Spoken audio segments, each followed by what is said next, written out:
America made 75,000 motorcycles in 1913, and Indian motorcycles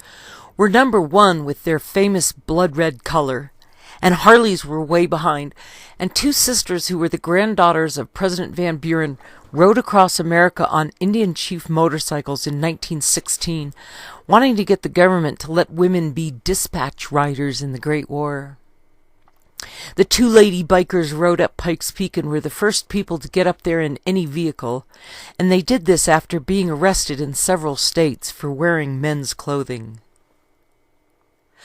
During the Great War, Indian cashed in with Uncle Sam, not unlike how Krupp was prevailing in Germany, and Indians sold motorcycles only to the government, but as the war dragged on, Harley-Davidson stepped in to fill the consumer demand. The American Army rode Harley-Davidsons to chase down Pancho Villa in the summer of 1916, while Pancho was riding an Indian, and by that time the Model T had cost less than most motorcycles, selling for $345 in 1916. During the Great War, 3 Germans landed on the beach in America and checked into the Governor Clinton Hotel in New York City, and 8 more followed carrying explosives, but as they buried the bombs on the beach, a Coast Guard sailor spotted them and confronted the invaders. The Germans paid him $300 to keep quiet, a sizable sum in that day, and the sailor took their money and immediately turned them in, and the Germans were stunned and amazed because such behavior was unthinkable back home. After the Great War, Anslinger hoped to get the country back to the God standard, and as the food administrator, Herbert Hoover sent $2 billion worth of food relief to devastated Belgium. And when he was elected, President Hoover was able to keep helping his European friends, and Hoover said the only thing good about war was it made people less selfish. Crops needed fertilizer, and Europeans had been sending ships down to the west coast of South America to harvest bird guano off the cliffs. And in some places it was dozens of yards thick, but after 200 years they had scraped down to bare rock. The potash fields of Alsace had been a prized piece of property due to its potential as fertilizer, and because gunpowder was also made from the nitrate in birdie dew, fertilizer became an increasingly valuable commodity. The Great War brought an increasing demand for gunpowder, so German chemists at IG Farben figured out how to make synthetic nitrate in 1909, and the Great War became possible. While before that time, gunpowder had been more valuable than blood and had to be kept carefully stored in airtight tins. Chemical fertilizer made industrial agriculture possible, while before then people had subsisted on their own family farms and people in cities had shopped at local farmers' markets. And when the Von Trapps moved to America, they built themselves a farm and were able to supply more than their own needs. The Von Trapps wore their Austrian clothes as they worked their land, and the standard costume for women were dresses pulled over white blouses, and there was a picture of them cutting hay in their dresses, building the house in their dresses, and singing in their Austrian dresses. We don't have to bother with the fashion of the day, whether frog green or cardinal red is the latest rage, or which pocketbook matches which color stockings doesn't bother us in the least. This way no nightmarish evening gowns which suffer from lack of material somewhere can haunt us. It has become an all-around agreeable and practical situation for us, saving money, time, and peace of mind. The Story of the Trapp Family Singers, page 272. Spring in a suburb is tame and well-groomed, like everything in a well-kept suburb. One day the garden service arrives by truck, and out come a few men with a number of tools. In a great hurry the hedge is trimmed, the lawn repaired, and a bed of pansies is left behind. But spring out in the country, in its wild beauty, is something which almost tears one's heart out. What abundance, what generosity of nature, so much of everything, of flowers, of buds on trees, of bees and bugs, of the very water trickling in innumerable springs down the hills, making the brooks in the valleys roar with joy, of the very sunshine falling in heavy warm folds from the cloudless sky, the story of the Trapp family singers, page 233. In the Middle Ages, rivers in Europe held a profusion of fish, but with the growth of cities, the sewage pouring into the rivers killed off most of the European fish. And in 1870, roller milling replaced stone milling for wheat, and white flour became available. In 1904, prairie fires burned out 1,000 families in Oklahoma, and in 1905, The Jungle was refused by 5 publishers, and Sinclair had to publish it himself. Nobody had paid much attention to the Wright brothers' first flight in 1903, and it took over 5 years before anyone even believed it. And there were a number of overseas challengers to the claim that the Wright brothers had been the first to fly, but the keeper of the Department of Public Relations at the Victoria and Albert Museum, where Armand would gift the paneling, said that a barn door can be made to fly for a short distance if enough energy were applied to it. Charles Lindbergh would make the first transatlantic flight from New York to Paris in May of 1927, although the British Alcock and Brown had already done it in June of 1919, but Lindbergh would be the first solo flight, and he did it in a single engine plane named the Spirit of St. Louis. Lewis and Clark had set out from St. Louis, and Daniel Boone had walked 340 miles from Kentucky to St. Louis in 1799, when he was 65 years old. And during the American War of Independence, the British had egged on the Indians to attack St. Louis and destroy the settlers' crops in 1780, but the defenders had been successful in repulsing the redcoats, and that would be Britain's last attempt to control the Mississippi River. A descendant of the William Dawes who rode with Paul Revere would become the ambassador to the United Kingdom from 1929 to 1931, and Charles Dawes was the son of a Union Army war hero, and Dawes was made the first director of the Office of Management and Budget when it was created in 1920, and he worked to restore and stabilize Germany after the Great War. When the Senate held hearings on where the money had gone during the war, Dawes told them, "Helen Maria, we weren't trying to keep a set of books over there, we were trying to win a war." These words gave him the nickname of Helen Maria Dawes, but he insisted it was instead the female name of Helen Maria. The Dawes Plan of 1924 required that the French military withdraw from the Ruhr, and it made enough loans available to Germany to pay reparations to Britain, and these loans were financed through bond sales from American banks. The Dawes Plan was replaced by the Owen Young Plan in 1929, and Owen Young's family had come over from Germany in 1750, and his Young Plan set a fixed amount that Germany owed Britain to the tune of 50 billion gold marks. The Owen Young Plan cut that down to a $27 billion debt that Germany was supposed to make payments on until 1987, and American banks were again financing the deal, to which the British strenuously objected. After 3 weeks of meeting at The Hague, the final plan was signed on the 21st of August at The Hague in 1929, and the stock market would crash 7 weeks later, forcing the American banks to withdraw credit to Germany, and the loss of trade affected the entire world. Because of the continuing financial devastation, Hoover declared a moratorium on reparation payments in the summer of 1931, but the Depression had cut too deeply to make much of a difference. The nations of France, Italy, Belgium, Japan, and Britain met at Lausanne in 1932, where they agreed to relieve Germany of all reparation obligations under one condition,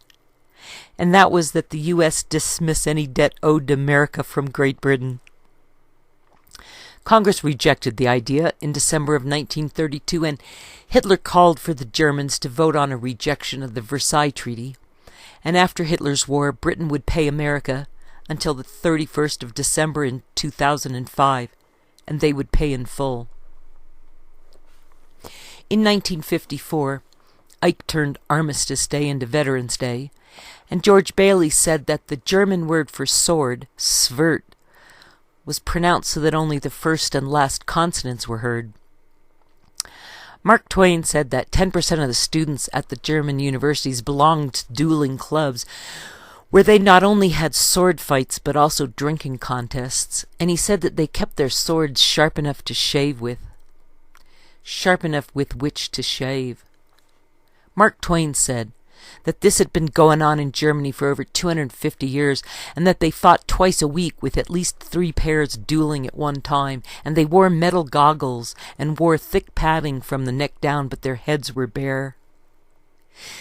The umpire would signal for them to begin, and the pair of fighters would beat at each other for 15 minutes, using fast, hard blows with no fancy footwork, just standing in the same place the entire time, and any step backward would disqualify them in shame.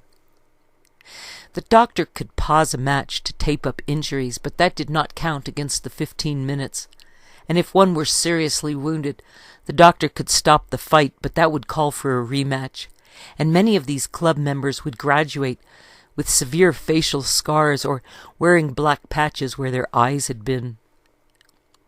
After Henrik the Lion and Albert the Bear expanded Germany into the Baltics after Frederick Barbarossa's 12th century,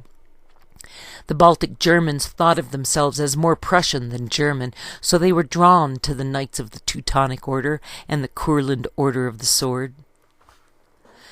The Teutonic Knights had been founded in the Holy Land during the Crusades, where they were called the Order of Brothers of the German House of St. Mary in Jerusalem, and their purpose had been to safeguard pilgrims and to make hospitals available to them. Before 1890, the German military had been a select and honorable profession manned by the sons of the rich and the noble.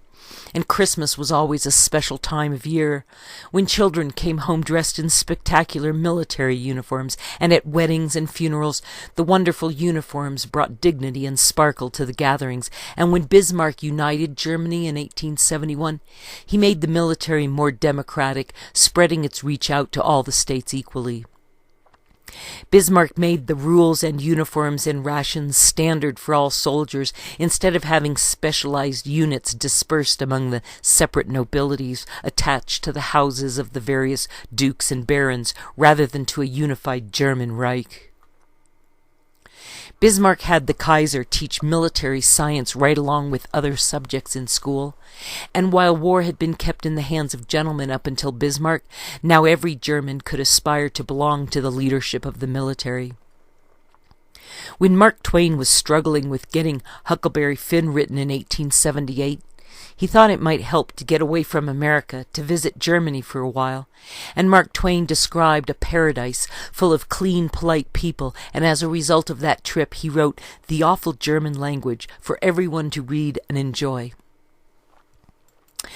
Bismarck knew Polish, and he wanted the Crown Prince to see that his own son learned Polish.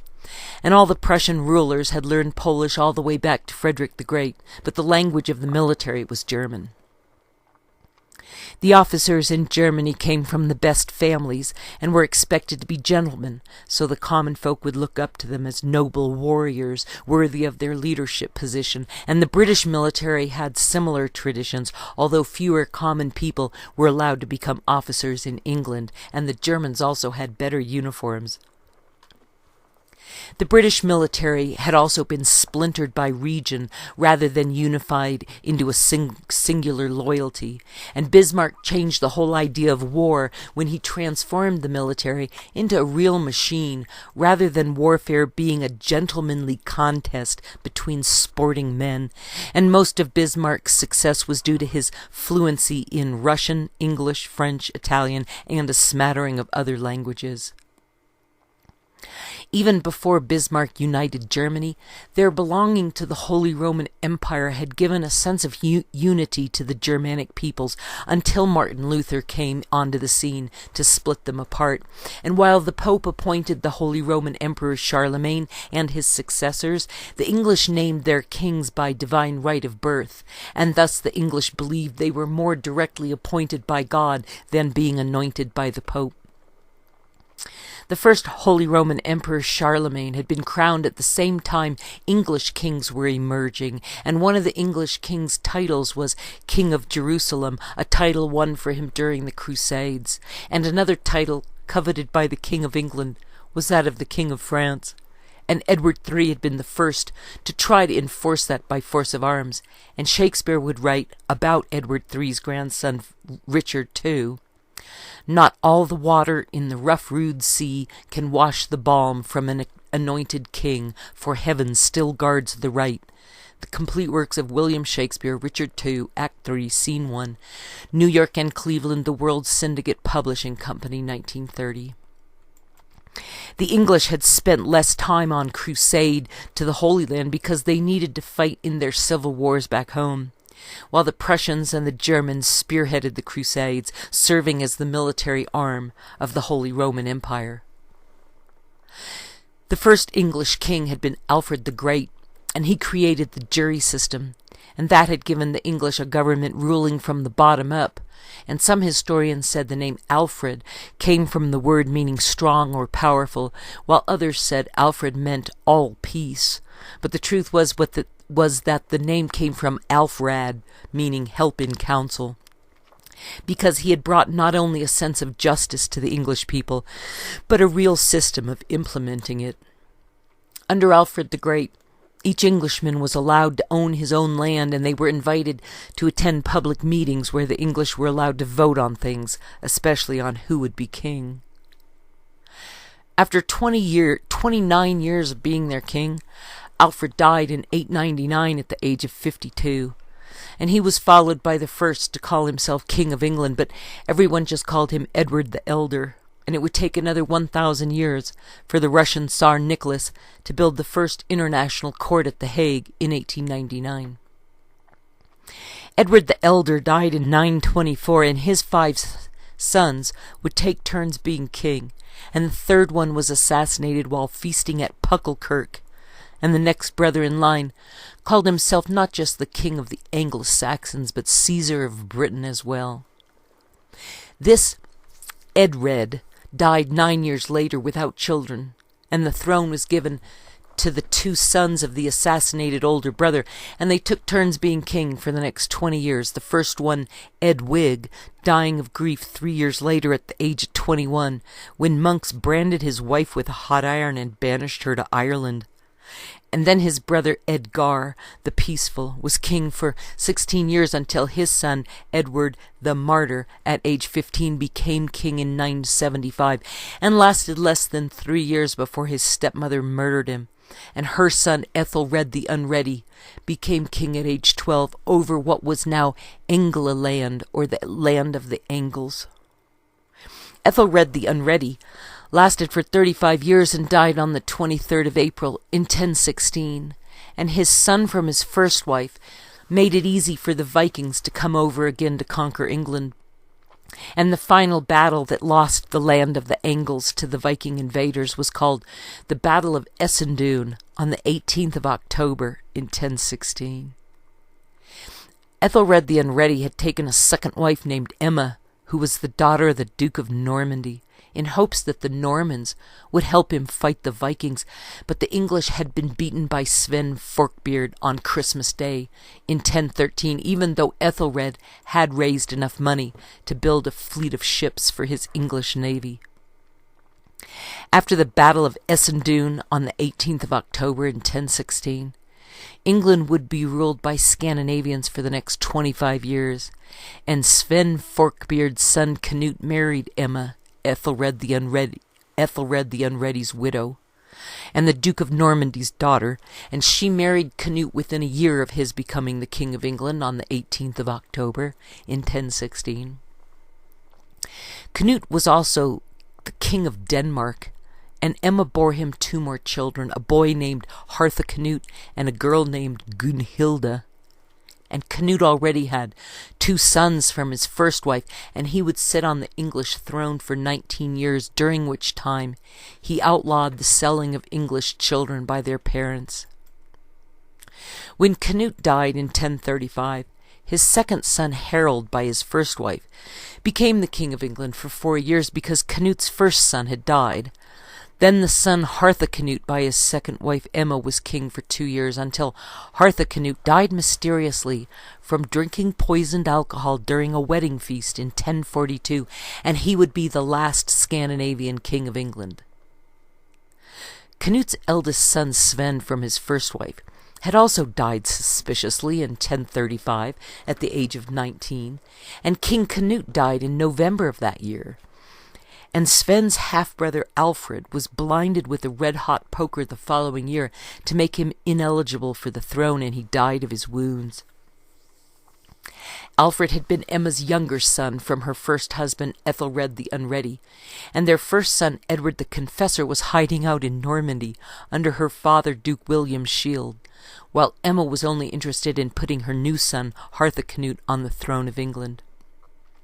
When Canute died in 1035, and Canute's second son Harold became king,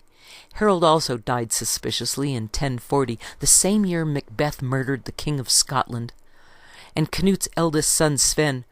would become a backstory in Shakespeare's Macbeth in the first act as Sweno, because Canute's eldest son Sven had gone over to Scotland and besieged Macbeth's castle. Canute's son Harthacnut, from his second wife Emma, became king in 1040 after Harold's suspicious death, and when Harthacnut died from drinking poisoned alcohol during the wedding feast in 1042, that was the end of the Vikings in England. The English elected Emma's oldest son, Edward the Confessor, to be king in 1042 because the poisoned Harthacnut had no children, and Edward the Confessor restored the house of Alfred the Great to the English people. Edward the Confessor was such a good king for 24 years that everyone called him a saint, except for William of Normandy, who swore that Edward the Confessor owed him for the work done at that wedding feast on the 8th of June in 1042. So when Edward the Confessor died in 1066, William of Normandy came over from France on the 14th of October to collect the debt, and the conquering was called the Battle of Hastings in 1066, and the following centuries would be a contest between France and England in a never-ending quest to determine who was the rightful king of Normandy and, by extension, also the king of France. Edward the Confessor had died in January of 1066, and Harold Godwinson was appointed to succeed him, and Godwinson had marital ties to the Vikings, and when William of Normandy heard this news, he immediately began to gather his troops to take England back for the English. Most did not miss Godwinson when William conquered him in less than a year, because Godwinson had started to use paper and was using it to influence juries to make bad decisions with the written papers they couldn't read, and William the Conqueror would throw away all the hated legal papers as soon as he was crowned on Christmas Day after conquering England on the 14th of October in 1066. William had been born in Falaise Castle in France, and William would reign over England for the next 20 years, and he would produce 9 children, and 2 of his sons succeeded as kings of England for the next 48 years until 1135. The new Norman government ruled from the top down, with the king owning all the land, and he gave pieces of that land away to his friends and appointed them as barons and squires and earls, and this turned England into a feudal country infused with French nobility. William the Conqueror's Frenchmen didn't blend well with the Anglo-Saxons until England became completely cut off from the mainland of France in 1215, when the King John I was forced to sign the Magna Carta that basically said throwing someone in jail made it impossible for them to pay taxes. The French in England became separated from France because of the Magna Carta, since taxes in England could now only be imposed by a council and not by the king, while the French king was imposing taxes however he wished, and was using the French penal system to collect them, and that made the French in England side with the English, even though John I had married a French woman. John I's wife brought all her French friends over, and they married into the English nobility to the point where most state and church jobs were held by Frenchmen. And after the First Barons' War from 1215 to 1217 fought to make John I adhere to the Magna Carta, what would be left of the English nobles met again at St. Albans in 1258. To force the next English King Henry III to sign a new pact with the English people, and they also made that king's son Edward I sign it too. The new document was written by the Mad Parliament and was called the Provisions of Oxford, and while the Magna Carta had been written in medieval Latin, the Provisions would be the first government document ever written in the English language. The Provisions set up a Senate with 24 members that would help the House of Parliament, and it created a cabinet of 15 members with executive powers that could assist the king.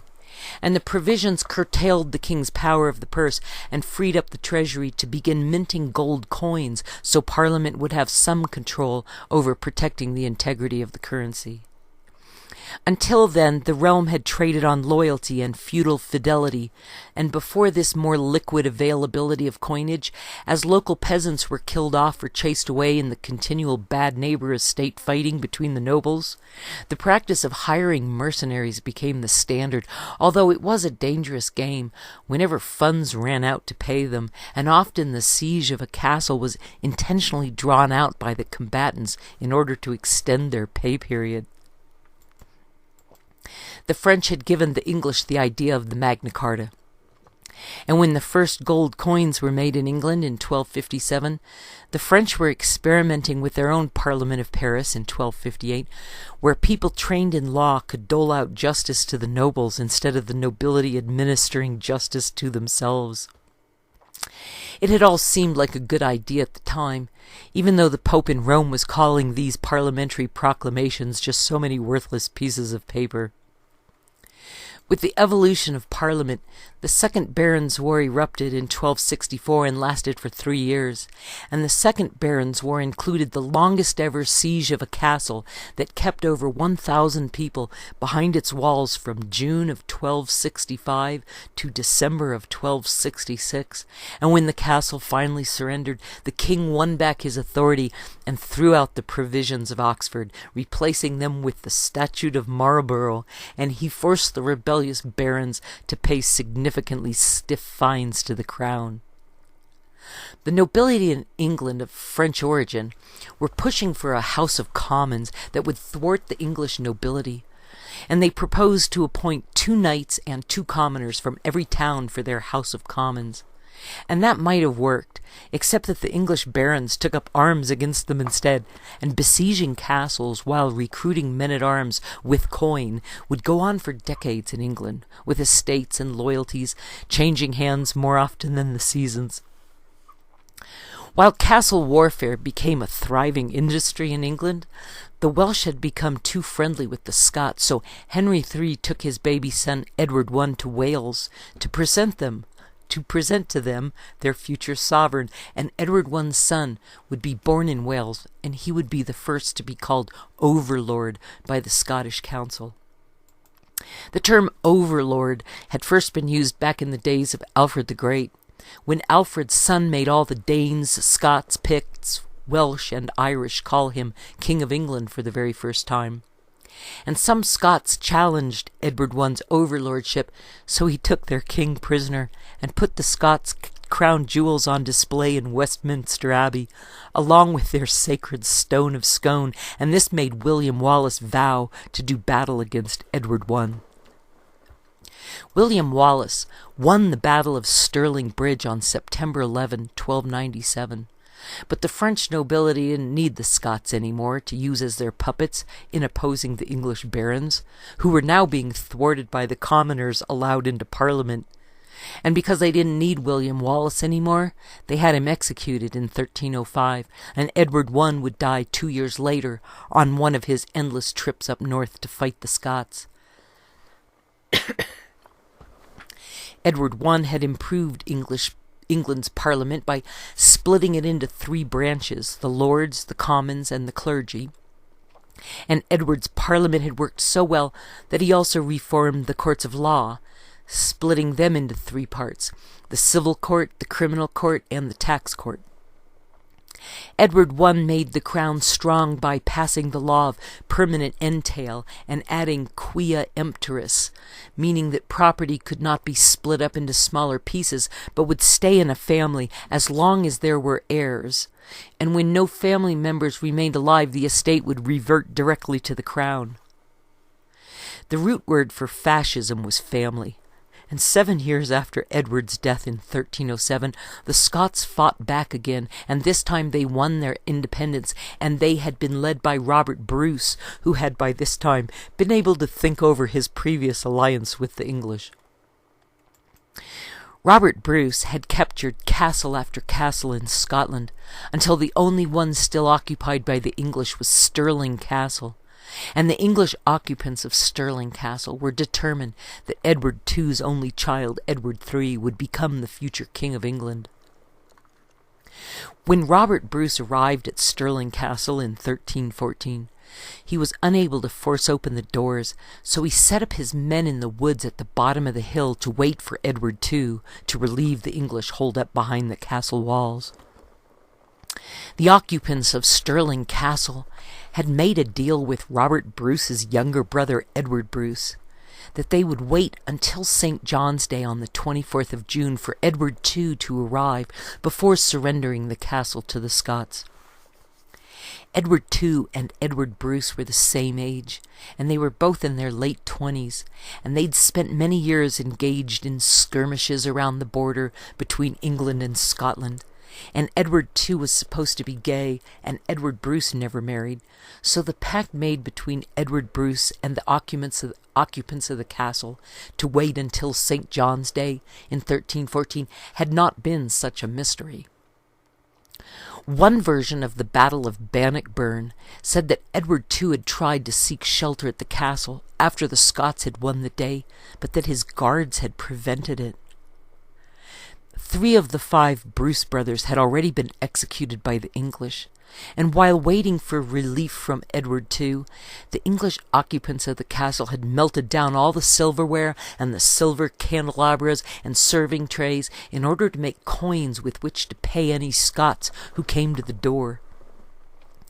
The ill-judged pact between Edward Bruce and the English had also given those besieged within Stirling Castle time to send a written message to Edward II, who responded by marching to Scotland with anywhere from 12,000 to 100,000 soldiers, along with between 2,000 and 6,000 cavalry, so he could seize Stirling Castle. Below the hill upon which the castle was built, Edward Bruce's older brother, Robert Bruce, had perhaps 6,000 or 7,000 men hiding in the woods, who promptly defeated Edward II's invading army, and the overwhelming victory made a great story to tell Scottish children so they could remember that they were once free. The silver coins that had failed to pay off the victorious Scots were called starlings because they came from Stirling with a Scottish accent. And the Danes used the spelling of sterlings from the English word stir, meaning a young heifer, a word close to the Greek stereos that meant something solid or hard, used as a means of exchange. The Middle English word given by the American Heritage Dictionary for the origin of the pound sterling was steorling, S-T-O-R, meaning unattested or something unbeaten or victorious, like the inhabitants of Stirling Castle had believed they could become in the striking of the coins that would buy them time until the arrival of Edward II and his army of certain salvation. As soon as Edward II was beaten, and the Scots won their independence, the story of the wars of Scottish liberation highlighted the lesson that the coin was not mightier than the sword, although the British would prove them wrong 500 years later during the Napoleonic Wars, when Wellington became the greatest military genius in British history by greasing his way safely through enemy lines with gold coins brought to the peninsular battlefield by agents of the Rothschild Bank. The first coins put into any considerable circulation in England had been stamped with a small star or a starling, from the Old English word stiora or star, an unreachable, unbeatable heavenly body, and the word had the same meaning as unattested, with the word ling added, and ling was the name of the heather covering the land around Stirling Castle, from the Middle English ling with a Y, from Old Norse, that may have come from the Indian Sanskrit linga, a distinctive feature of the Hindu god Shiva that meant a distinctive mark, although the common understanding of the word ling was the scrubland heath of which the English Isles were in no short supply, lending the nature of the endless heath to the popular coin of choice for doing business among the common people of England. American Heritage noted that this sterling, as the origin of the pound sterling, was the same name as the bothersome English starling that had inspired the stamping of a small star on the first English coins in the first place, offering those coins the nuance of being both ubiquitous and irrepressible. And the Old English word for stirrup was the same stir for star that would primarily become the stirrup cup of alcohol given to the fox hunter after having hoisted him upon his horse. The star on England's pennies would evolve into a cross rather than a star, while the French put the Jerusalem cross on their pennies rather than an English star, and the French penny stamped with the Jerusalem cross was the symbol that Charlemagne had brought back from Byzantium, the cross with uniform arms, each having an end piece that would become known as the Crusader cross, and with a minor variant be adopted by Hitler as the swastika cross. Edward II had been named after the Saint Edward who had been the final king of England from the house of Alfred the Great before they were conquered by William of Normandy. And Saint Edward, otherwise known as Edward the Confessor, the Saint Edward, otherwise known as Edward the Confessor, and Edward II's friend Edward Bruce, would be killed in battle on the 14th of October in 1318, 4 years after the Battle of Bannockburn, and he died alongside the former governor of Stirling Castle, with whom Edward Bruce had made the deal about waiting until St. John's Day. The governor of Stirling Castle had quit being a defender and had turned to fight against the English instead of working for them. And Edward Bruce's body was cut into pieces that were sent to some of the others who had participated in the deal to postpone the surrender, and Edward Bruce's head was put into a box and sent to Edward II. The day Edward Bruce died, on the 14th of October, was the same date that William the Conqueror had come over from France less than 300 years earlier to take England by force of arms. And Edward II's father had worried that his son was not strong enough to be king, and sure enough, Edward II's wife ran away from him in 1326 and came back with an army from France to depose him. Parliament sided with the French wife and forced Edward II to sign a statement that he was unworthy to be the King of England, and he was dethroned and murdered in Berkeley Castle within the year, and Parliament declared his son Edward III to be the King of England at the age of 14, so Edward III could spend the next 40 years trying to prove by military might that he was also the King of France.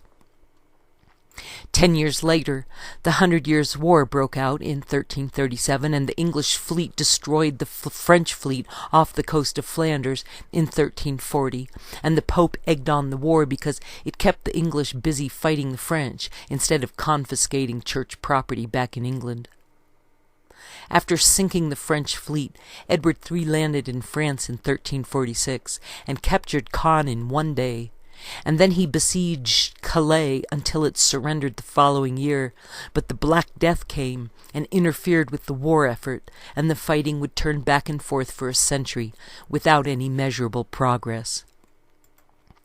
The plague seemed to have come from Constantinople, where Osman's Ottoman Muslims were trying to wipe out Christianity. And Edward III died in 1377, and his war with France would go on for another 76 years until it became the 100 Years' War.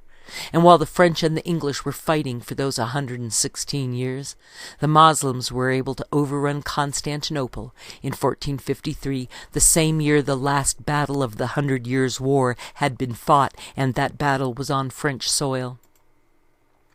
The first appearance of Black Plague had been in the Middle East 30 years before the birth of Mohammed,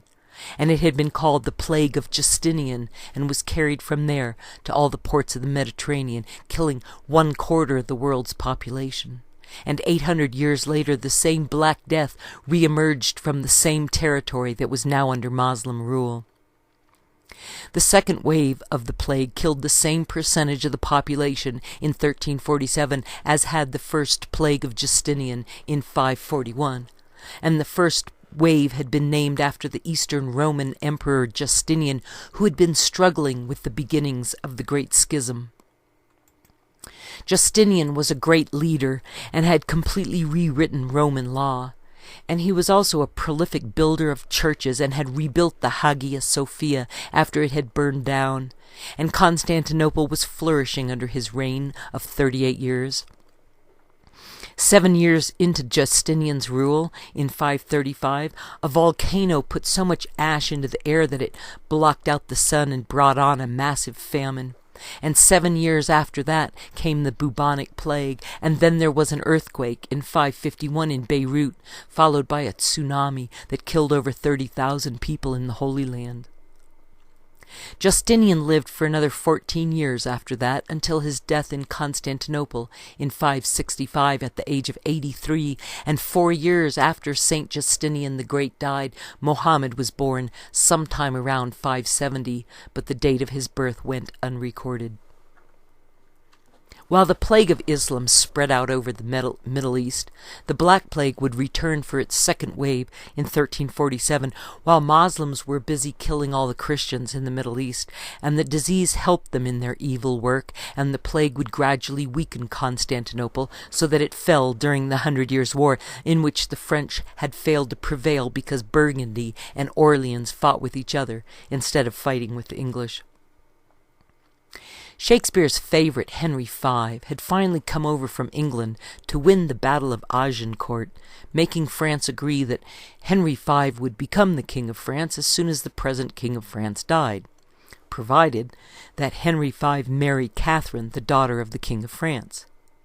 They married in June of 1420 and returned to England, but Henry's brother Thomas, the Duke of Clarence, was killed in action on French soil the following spring, in March of 1421, so Henry V went over to make the French sorry, and both he and the King of France died in 1422, trying to make peace again, and the Treaty of Agincourt was moot.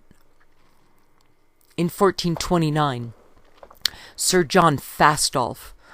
was attacked by the French while carrying a load of herrings, so it was called the Battle of Herrings, and the French lost. But a French thing happened when a 17-year-old girl from a village near Lorraine named Joan of Arc said that God had sent her to save the town of Orleans.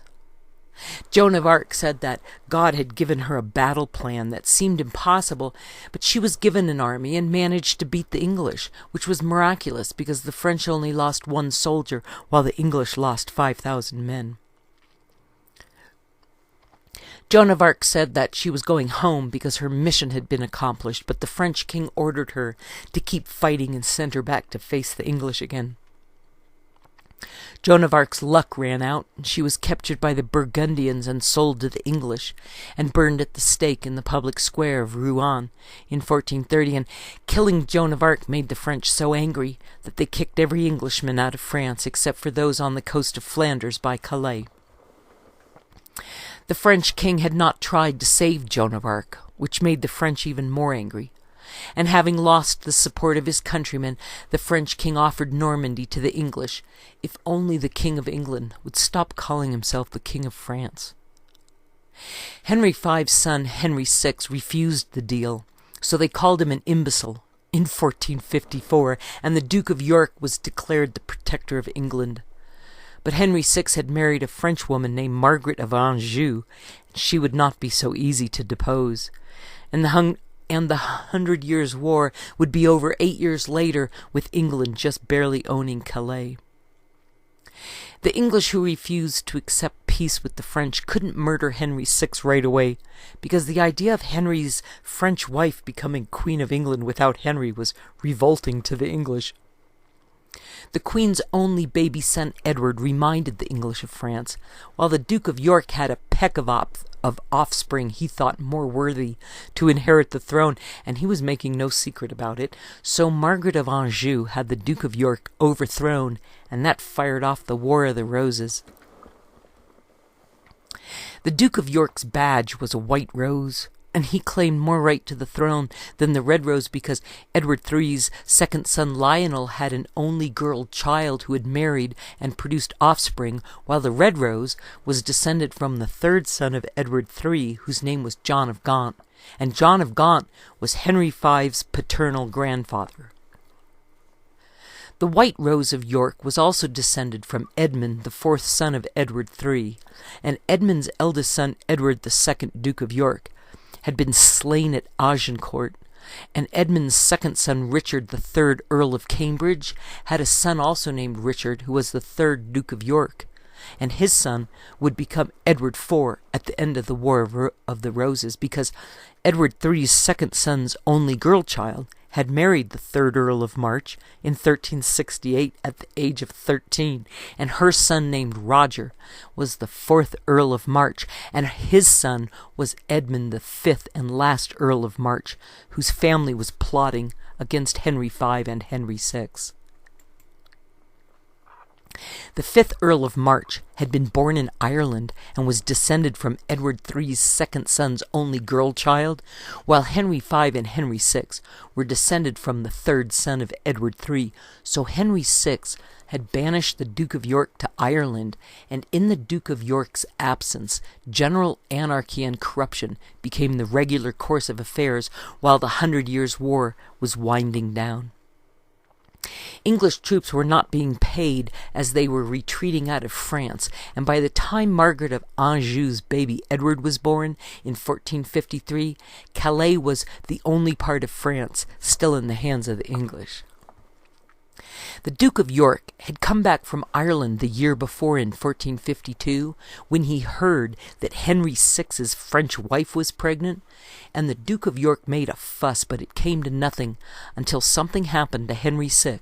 right before the baby was born that made him strange and unresponsive, perhaps poisoning, but they called it mental illness, and things went from bad to worse as the Duke of York was put in charge of the now imbecilic king. The Duke of York started a rumor that the baby Edward was a supposititious child placed in the cradle from unknown parents, or that Henry VI had not been the real father, pick your poison, and the War of the Roses was joined, beginning with the first Battle of St. Albans in May of 1455, and the imbecilic king regained his senses the following year. The English would fight a bloody civil war for the next 30 years, with both sides sharing an equal measure of suffering, and the reason it went on so long was because the two roses were pretty evenly matched. After the first 5 bloody years, the White Rose, Sir John Grey, was given a crown of grass by the Red Roses and beheaded, and they also killed his son, and enough of the most important Red Roses had been killed that Margaret of Anjou went to Scotland and returned with an army of her own to join with the Red Roses to free her husband, Henry VI, who was being held captive by the White Roses. But her army was so badly behaved that the English people rose up against her and refused to let her into London, at which point the Earl of March, who was a White Rose, declared himself the King of England at the age of 19, and at this point the English stopped caring who was king at all, since everyone was simply sick of the fighting, and they accepted Edward IV as the king in 1461. Henry VI had been on the throne for 38 years in 1461, and he'd been the only child of Henry V, and Henry VI was the only English king to be crowned the King of France. And when his father Henry V had died on the 31st of August in 1422, Henry VI was only 9 months old when they crowned him the King of England.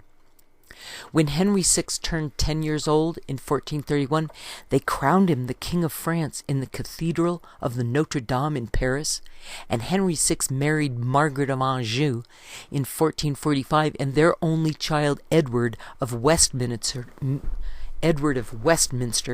would die in the War of the Roses at age 17.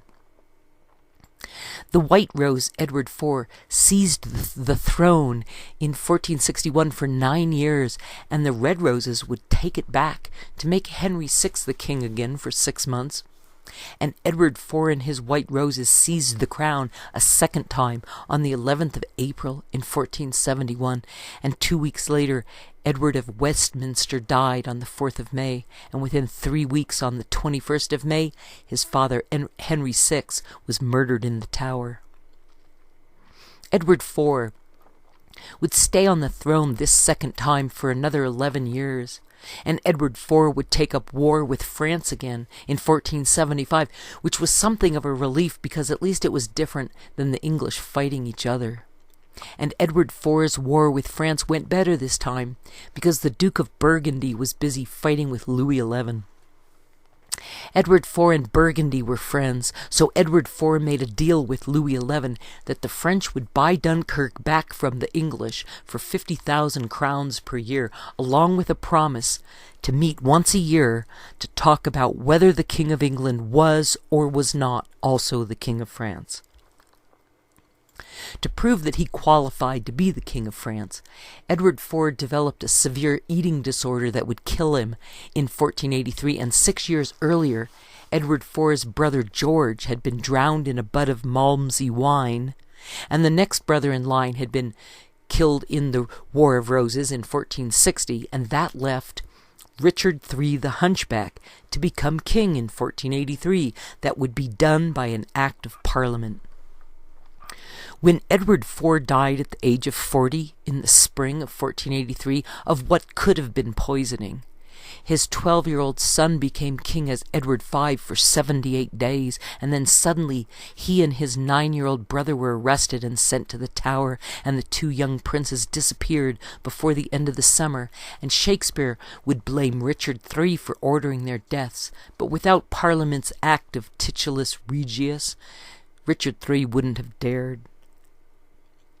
Because Edward IV's will had disappeared right after his death, his younger brother Richard III the Hunchback was able to foment the rumor that Edward V's real father could have been any number of different people, and the rumor was helped along by the fact that Edward V had remained an only child. Parliament wholeheartedly went along with it, and Richard III the Hunchback became king at the age of 30, and he would die 2 years later at the Battle of Bosworth in 1485, where his crown was found under a hawthorn bush and given to Henry VII, another descendant of Edward III, and when Henry VII became the king, the War of Roses was finally over. Henry VII married the daughter of Edward IV, which would unite the Red and the White Roses for the first time. And Henry VII brought the first years of relative peace to England in over a century. Because so many dozens of nobles had killed each other during the War of the Roses, there weren't enough nobility remaining to rule over the peasants, so the King of England became the primary authority in the land, and he quickly abolished the English people's right to a jury trial. Henry VII kept what was left of the nobles under control with harsh laws and a star chamber with which to enforce them, and he also ended the law of entail that allowed people to own land strictly by a particular line of heirs, so business opportunities opened up to more than just the landed gentry.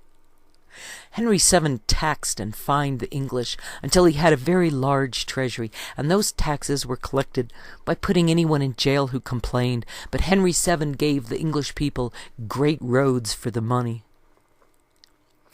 Henry VII made a matrimonial contract with the Spanish Ferdinand and Isabella to marry his firstborn son Arthur to their daughter Catherine. And 4 years later they were married in 1501, but Arthur died suddenly, less than 5 months later at the age of 15, and England and Spain agreed that Arthur's widow Catherine should now marry Arthur's younger brother Henry, the second son, who was at the time only 11 years old, and Catherine had been almost 1 year older than Arthur and was 5.5 years older than Henry VIII. Henry VII's wife died the following year, at the age of 37, after giving birth to a seventh child, a girl named Catherine with a K, who had died before her mother. And Henry VII would die 6 years later, in 1509, at the age of 52. Arthur had been named after the legendary King Arthur of Camelot, and Catherine was a good Spanish Catholic and her only child to survive more than a few months after marrying Arthur's brother Henry VIII would be a daughter named Mary, who would become the Queen of England as Mary I, when Henry VIII's only male child, by his third wife, would die at the age of 15, just like Arthur. Henry VIII's daughter Mary I would be raised as a devout Catholic in honor of her mother and her Spanish heritage. And Mary I would become the wife of the King of Spain,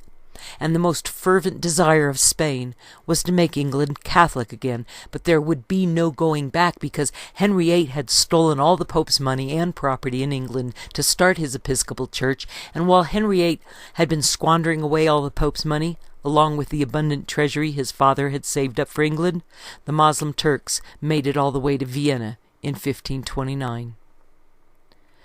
The French had added more territory to France and become a strong country, while the English were busy with the War of the Roses. And France had been fighting the Holy Roman Empire in Italy for 4 years when Louis XII became the King of France in 1498 at the age of 36. And Louis XII became the King of France when his cousin died after hitting his head on a doorpost at the age of 27. Having already proven himself as a commander on the battlefield in Italy, when Louis XII became the King of France, Henry VII was prompted to move swiftly to marry by proxy his 12-year-old son Arthur to the Holy Roman Empire's Spanish Catherine the following year in May of 1499, cementing an assurance that England would be able to use the Holy Roman Empire as a shield against any unwanted advances from France. As soon as Arthur and Catherine were married in September of 1501, James IV of Scotland was promised in January of 1502 to marry Henry VIII's sister Margaret, and that alliance was the first in almost 200 years and was supposed to bring the Scots closer towards England, away from their friendship with France. Their son would become James V, who would be the father of Mary Queen of Scots, and Mary Queen of Scots would also be a friend of France. 2 months after Henry VIII's sister married the King of Scotland, Arthur was dead, so the marriage between Arthur's widow Catherine and Henry VIII was deemed crucial and urgent to bolster the realm against the power of France. Margaret's first child would be born 2 months after her 17th birthday, and he died 6 days after his first birthday, and her second son would not live for even a year, and 2 girls would die shortly after being born, and her final son, born in Stirling Castle, lived a little over 19 months, and the only child that survived was James V, born in April of 1512, and upon him Scotland had placed all their hopes. Margaret's brother Henry VIII had grown up rather unsupervised because he'd not been expected to become king, since every eye had been on his older brother Arthur. And on Christmas Day, when Henry VIII was 7 years old, the palace at Richmond burned down, and when he was king for 3 years, Westminster burned down, and the only rooms that weren't totally destroyed had been his bedroom and the dining room. When Henry VIII became king, he got rid of all the old smoke-damaged tapestries telling stories of the Old Testament, and he modernized and redecorated the palace. Henry VIII raided the coffers and turned the palace into a party, and Henry VIII could dance all night and drink everyone under the table, and he hosted jousting parties that lasted for days. Henry VIII was a breath of fresh air in London, which was still a medieval walled town when he was crowned. And young Henry VIII was handsome and slim and athletic, and people thought he looked like a Greek god. The marriage between Henry VIII and Catherine of Spain was pushed through less than 2 months after the death of Henry VII, when Spanish Catherine was 23 years old, and Henry VIII would turn 18 1 week later.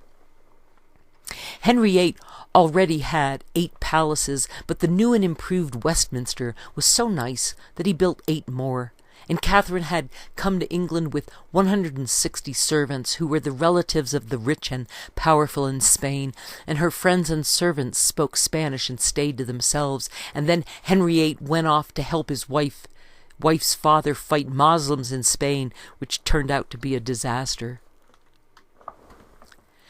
One of Catherine's few English servants who was not of royal blood was Anne Boleyn's mother. And in June of 1519, Henry VIII became a father by producing a son with Elizabeth Blount, who would later marry Lord Clinton, and the son was named Henry Fitzroy and was given the title of the Duke of Richmond. Henry Fitzroy would become sick and die in 1536 at the age of 17, and at the time of his death, Parliament had been preparing an act of succession that would allow Henry VIII to appoint his successor without any limitations on the choice.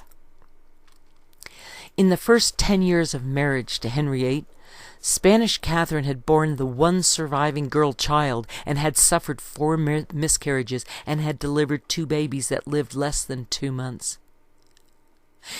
In February of 1518, Catherine had announced her final pregnancy, and the baby girl was born on the 10th of November, but only lived a few hours. And Henry Fitzroy would be born 7 months later in June of 1519. Henry VIII also became romantically involved with Anne Boleyn's sister, Anne Boleyn's sister, during his marriage to Catherine. But some versions say he waited for 10 years before casting about for a different wife, and it was rumored that he had fathered other male children well before Henry Fitzroy had died. So when Henry VIII fell in love with Anne Boleyn, he had no doubt that she would give him a male heir to carry on the royal bloodline. Anne Boleyn and her sister Mary Boleyn were sent to France right after Louis XII's second wife, Anne of Brittany, died in January of 1514 at the age of 36. And Anne of Brittany had died after bearing 9 children with only 2 girls surviving, and Claude was her eldest daughter. Before her marriage to Louis XII, Anne of Brittany had borne 7 children from her marriage to the previous Charles VIII of France, who had died in 1498, and of those 7 children, the only one that had survived more than a few days, with the exception of one boy who lived for a month, was a boy who died of measles at the age of 3. When Charles VIII died, Anne of Brittany was only 21 years old, and they'd been married when she was 2 months shy of her 15th birthday, and Charles VIII had been 21 and a half, and her first child had been born 4 months before she turned 16 years old. When Anne of Brittany died, Anne Boleyn's older sister, Mary Boleyn, was sent to France in 1514 when she was 15 years old to be a maid of honor for Henry VIII's 18-year-old sister Mary Tudor, who had gone to France to marry the 52-year-old Louis XII. And Mary Boleyn stayed in France after Louis XII died less than 90 days after marrying Henry VIII's sister. And Mary Boleyn and her sister Anne stayed in France because their father had just become the new English ambassador to France. Mary Boleyn was the same age as Louis XII's daughter Claude from his marriage to Anne of Brittany, and the next king of France would be Francis I, who would be thought to be the father of Henry VIII's second surviving daughter Elizabeth I, born to Anne Boleyn. Anne Boleyn was 15 years junior to Henry VIII, and as a maid of honor at the French court, she had probably been a translator for Claude at the meeting of the Cloth of Gold in 1520, where the Spanish Catherine had been in attendance. And the Holy Roman Empire was doing well because Louis XII had lost more Italian land to Spain. Catherine wanted Henry to ally with the Holy Roman Emperor rather than with France, and Henry VIII had wanted to make deals, not war, so he'd been seeking out other company during the 17-day summit meeting called the Cloth of Gold. The Treaty of London had just been signed in 1516, hoping to end all war between Europeans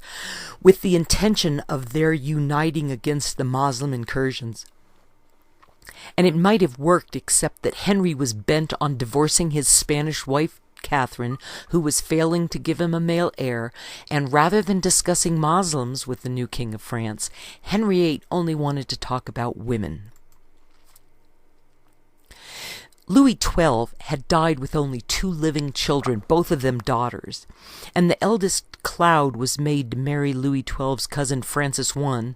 in May of 1514, 4 months after her mother Anne of Brittany died, and Francis I became the new king of France when Louis XII died on the 1st of January in 1515. The Cloth of Gold meeting in 1520 was between Francis I and Henry VIII, and in those 17 days they were supposed to show off how wealthy and powerful England and France were, so that the Treaty of London would carry more weight to the rest of the world. Anne Boleyn spoke French and would have been put to good use during the conference, and Anne Boleyn returned to England in 1521 at the age of 15, leaving behind Claude, who would die 3 years later at the age of 24 in July of 1524, after bearing 7 children, 1 every year. And it was rumored that she'd been pregnant when she died, and only 2 of those children would live past the age of 30. Anne Boleyn's older sister Mary had come back from France in 1520, a year sooner than Anne Boleyn, to marry one of the knights who had jousted for Henry VIII at the Cloth of Gold convention, and the summer before, Henry VIII had found out that he was capable of fathering a male child, Henry Fitzroy.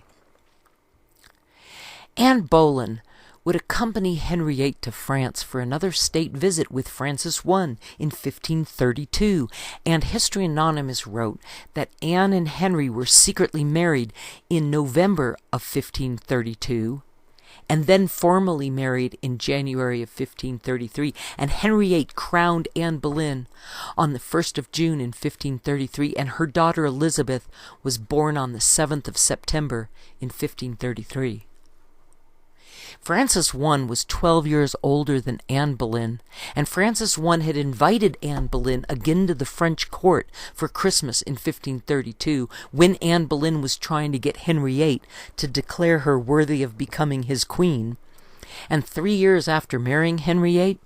Anne Boleyn would be sentenced to death in May of 1536, and a French executioner was brought over because the English axemen couldn't be trusted not to make her suffer. Henry VIII was betrothed to his next wife, Jane Seymour, the day after Anne Boleyn's execution, and they were married 10 days later, and the first thing Jane Seymour did was to get rid of anything French left over from Anne Boleyn. Jane Seymour gave birth to Henry VIII's son, Edward VI, in October of 1537, and she died 12 days later of complications from the delivery, and Henry VIII would have no more children after Edward VI. Henry VIII signed a contract with Scotland and their French friends that Henry's baby boy, Edward VI, would marry Mary, Queen of Scots, and as soon as the ink was dry, Henry VIII went over to France and captured Boulogne in 1544, since the Scots had been pacified back home with the promise that their Mary Queen of Scots would become the future Queen of England. Henry VIII told the French to pay him 2,000,000 crowns within 8 years, and he said that the English would stay in Boulogne until they got their money. But 2 years later, King Henry VIII was dead at the age of 55, and it had not been an easy death. The English Parliament had voted to absolve Henry VIII of all his debts right after the Boulogne excursion, and when Henry VIII died in 1546, he'd been king for almost 40 years. The good that came of the English king becoming head of his own church was that an English Bible was ordered to be placed in every English place of worship, so now those who could read were able to do so for themselves, instead of hearing what the clergy had decided was written therein.